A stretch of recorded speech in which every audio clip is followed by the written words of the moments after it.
저는 미국에서 경영학 석사학위를 취득하였고 여러분들에게 경제 관련, 주식 관련 얘기를 들려드리려 합니다.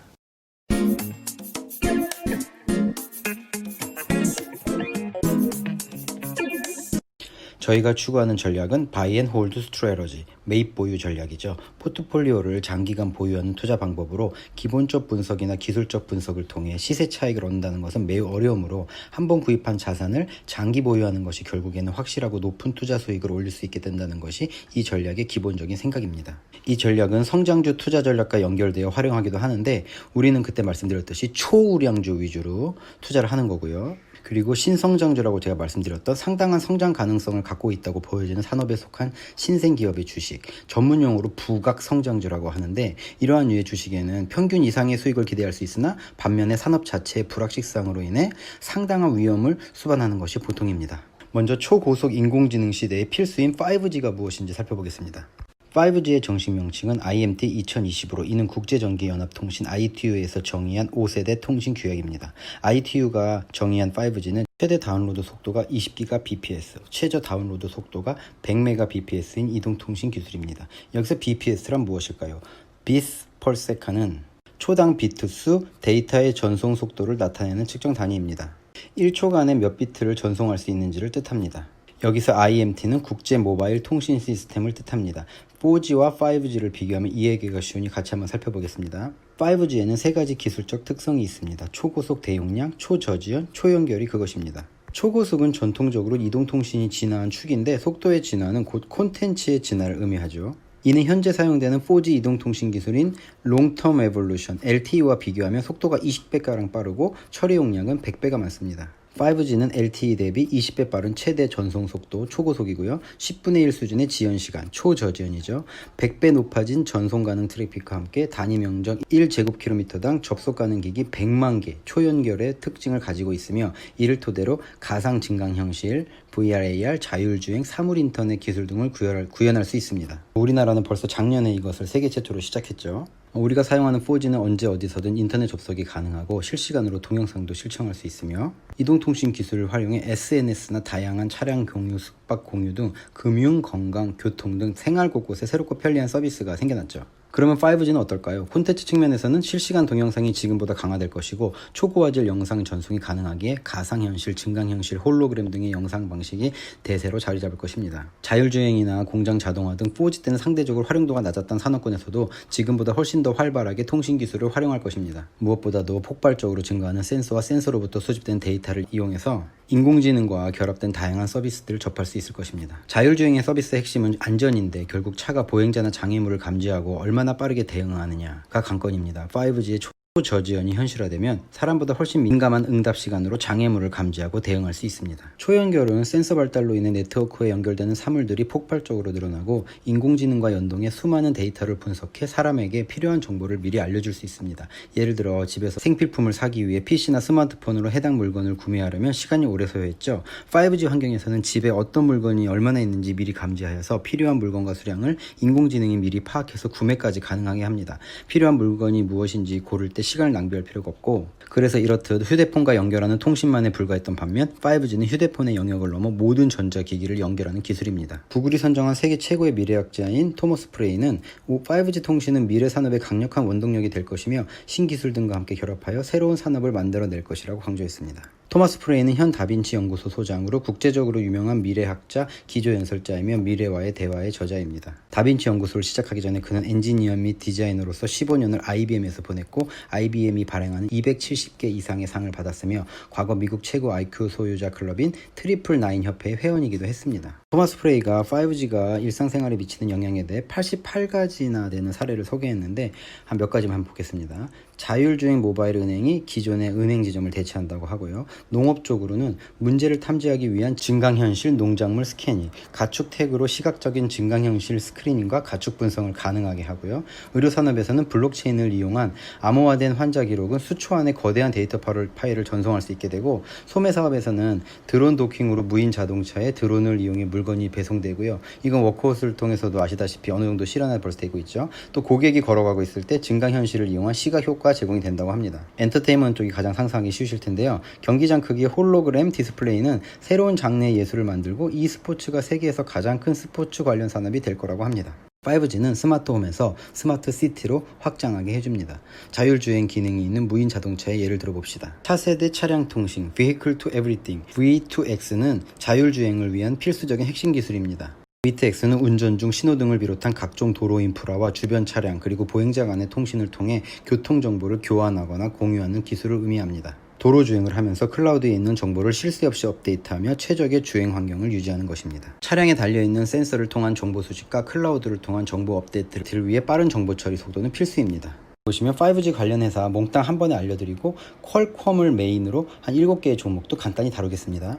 브로드컴은 무선통신, 스토리지, 산업용 시장을 위한 칩을 생산하는 반도체 회사입니다. 5G 기지국의 주요 칩 공급업체 중 하나입니다.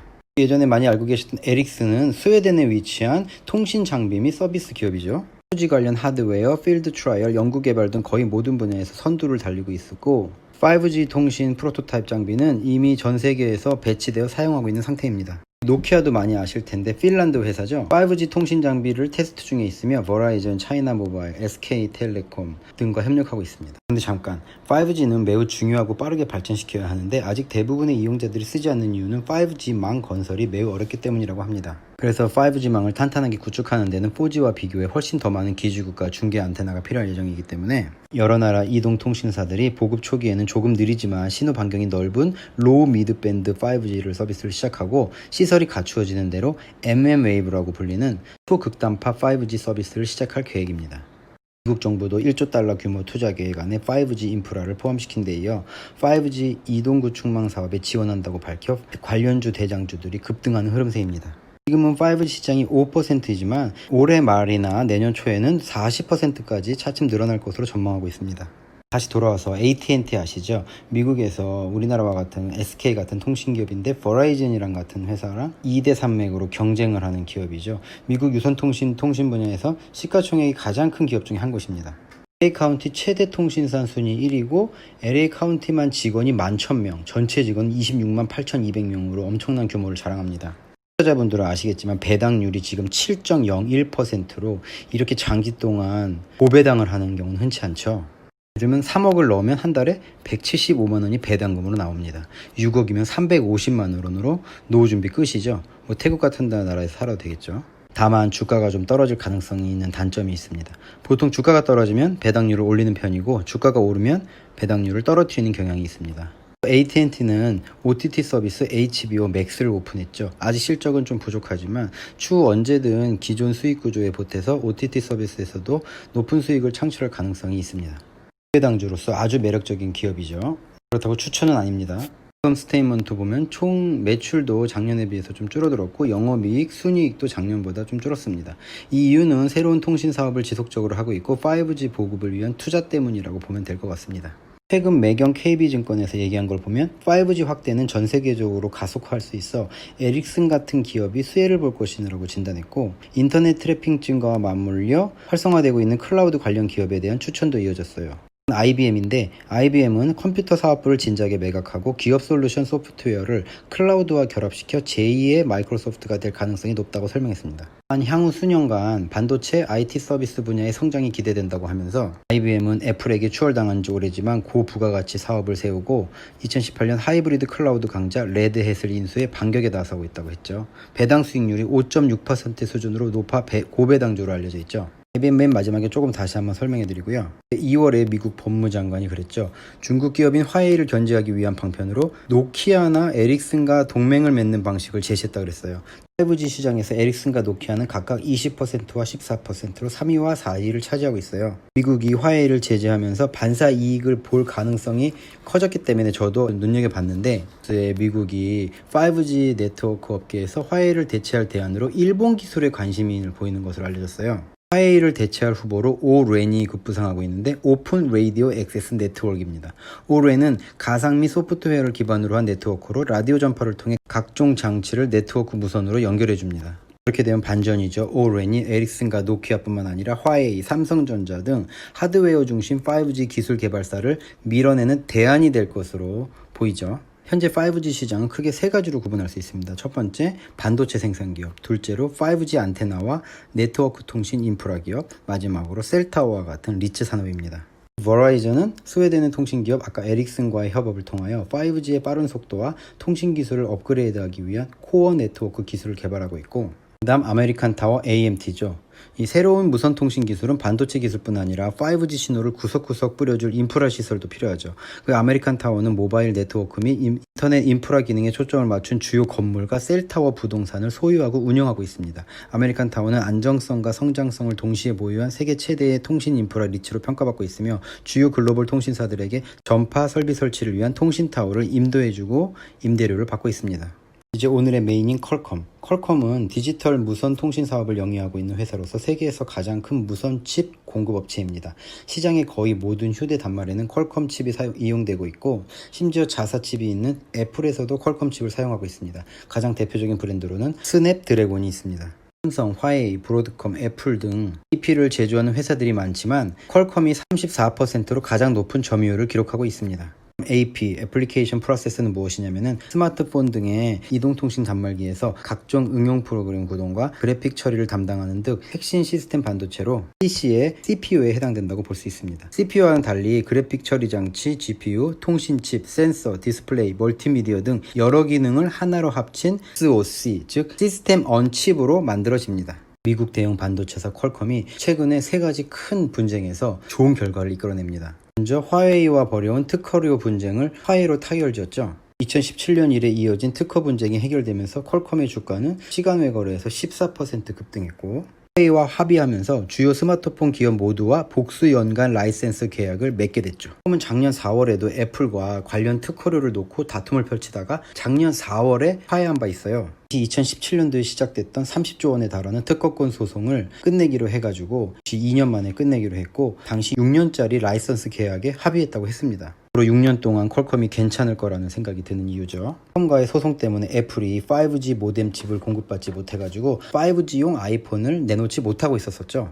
작년에 삼성전자는 5G 스마트폰인 갤럭시 S10을 내놨죠. 애플은 당시 인텔에서 5G를 공급받아서 그 모델을 내놓겠다는 계획이었는데 인텔의 칩 공급이 늦어져가지고 5G 경쟁에서 밀릴 것이라는 얘기가 많았었는데, 애플이 퀄컴한테 항복한 거죠. 5G 모델을 내놓으려면은 5G 모뎀 칩이 필요한데 현재 세계적으로 제조할 수 있는 업체는 삼성전자, 화웨이, 퀄컴뿐이라고 합니다. 당시 삼성에도 요구했지만 삼성전자가 물량 부족을 이유로 거절했다는 소문이 있었고요. 당시 트럼프 대통령이 애플과 퀄컴이 합의하도록 설득한 것으로 알려졌었어요. 트럼프 대통령이 당시 미국을 위대하게라는 국정 슬로건 아래 5G를 핵심 추진 과제로 내세웠었거든요. 이런 해결이 애플과 퀄컴의 윈윈 전략이었겠죠. 퀄컴의 마지막 굿뉴스는 반독점법 위반을 면죄부를 받았었죠. 퀄컴이 특허 사용료를 내지 않으면 칩도 안 판다는 원칙을 내세워 스마트폰 제조사에 갑질을 해왔다는 것이었는데요. 8월 12일 기사인데 미 연방통신위원회 FTC도 도널드 트럼프 행정부의 최우선 과제 가운데 하나인 5G 경쟁에서 뒤처지게 되면 미 국가 안보가 위협된다며 퀄컴 편에 서 있죠. 그래서 추가 조치가 어려울 것이라고 월스트리트 저널은 분석했어요.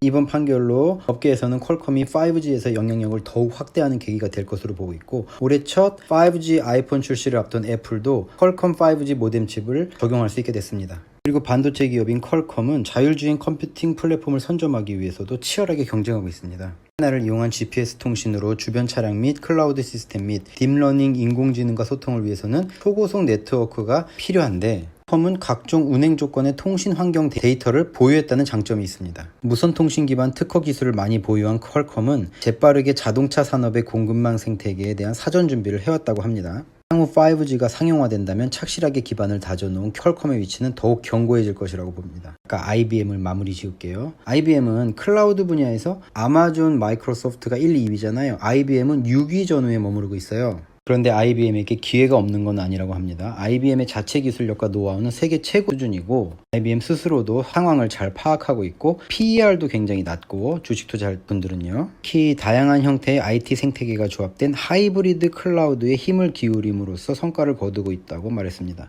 IBM은 중대한 변화를 겪고 있는데 최근 레드햇을 $340억 인수했고 새 CEO를 임명했죠. 2분기 실적이 시장 예상치를 상회했는데 이것은 신임 CEO 아르빈드 크리슈나 취임 이후 첫 실적이라는 데서 의미가 있고, 새로운 IBM CEO는 인도 출신으로 30년간 IBM에서 근무했고 클라우드와 소프트웨어 분야를 이끌어 리더십을 인정받았습니다. 마지막으로 어제 나온 뉴스인데, 삼성전자가 IBM의 기업용 클라우드 서버에 들어가는 차세대 중앙처리 장치 CPU를 수탁 생산한다고 합니다. 이번 수주를 계기로 삼성전자가 세계 파운드리 1위 업체인 대만의 TSMC와 본격적으로 경쟁할 것으로 전망된다고 합니다. IBM은 8월 17일 온라인 뉴스룸을 통해 차세대 서버용 CPU인 IBM 파워 10 프로세서를 삼성전자 파운드리 공장에서 생산한다고 발표했습니다. IBM이 출시하는 첫 7나노미터 공정입니다. IBM은 기업용 클라우드 시장의 점유율 확대를 통해 재도약을 노리고 있죠. 핵심적 기능을 담당하는 차세대용 서버인 CPU 생산을 삼성에 맡긴 것은 삼성의 시스템 반도체 사업의 경쟁력이 입증됐다는 얘기인데, 이번 계약을 따내기 위해 이재용 부회장은 마쿠에서 결정적인 영업력을 발휘한 것으로 알려졌습니다. 삼성전자의 굉장히 좋은 뉴스이기 때문에 제가 특별히 IBM과 관련이 있기 때문에 따왔고요.